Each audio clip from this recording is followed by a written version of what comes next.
Hello everyone, hello guys. So, pasensya na hindi po ako nakapag-live ng mga ilang araw, no?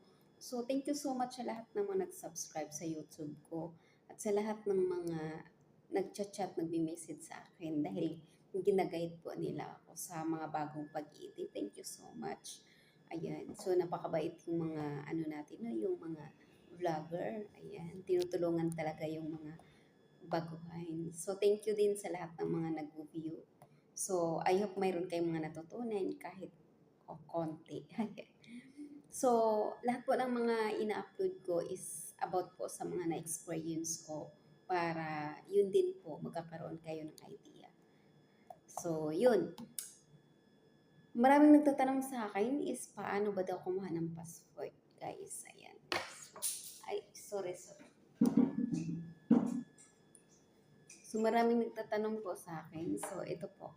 Unang-una po, para makakuha kayo ng passport, kailangan mag-prepare lang po kayo ng mga ID, valid na ID. So, ang pinaka ID talaga na i-prepare nyo, valid is gaya ng national ID, UMID ID, SSID, mga driver license, yan po pinaka-importante.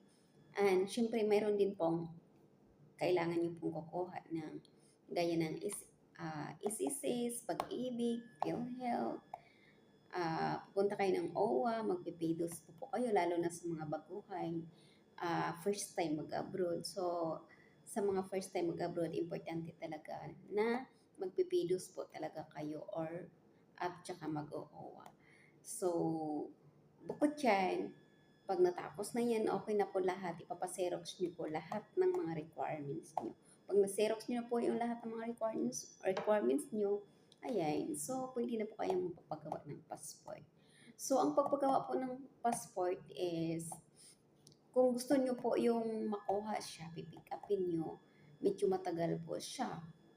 Medyo matagal po siya, mga 15 days or ngayong sistema na ngayon is mga 15 days to 1 month. So, pag-pick up po yan. Medyo matagal na po ngayon. Ngayon, pag gusto mo naman ipaparash na para mas mabilis, dati yung rush isang araw lang eh. Oo, naalala ko nung sa SM ako, SM Manila, ako kumuha ng passport nung 2014. So, umaga ako, tapos natapos din hapon. Sobrang pila kasi masyado. Pero natapos. Oo.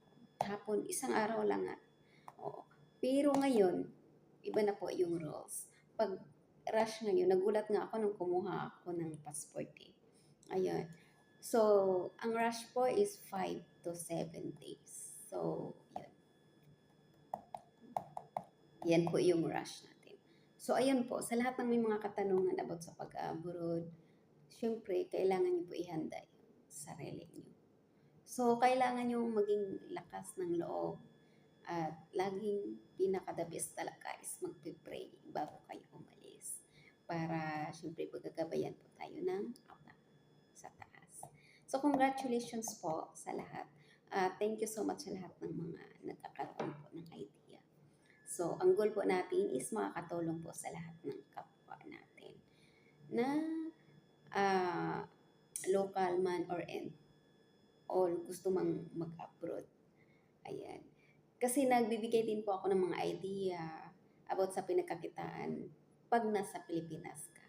About sa mga local. Kasi nakabase na po sa mga na-experience ko na trabaho. Ayan. Base, base. Bisaya po talaga ako. Kaya ganun. So, thank you po and God bless. So, comment na lang po kayo kung may mga dagdag pa kayo, mga katanungan. So, huwag po kayong mahiya. At syempre, good. God bless.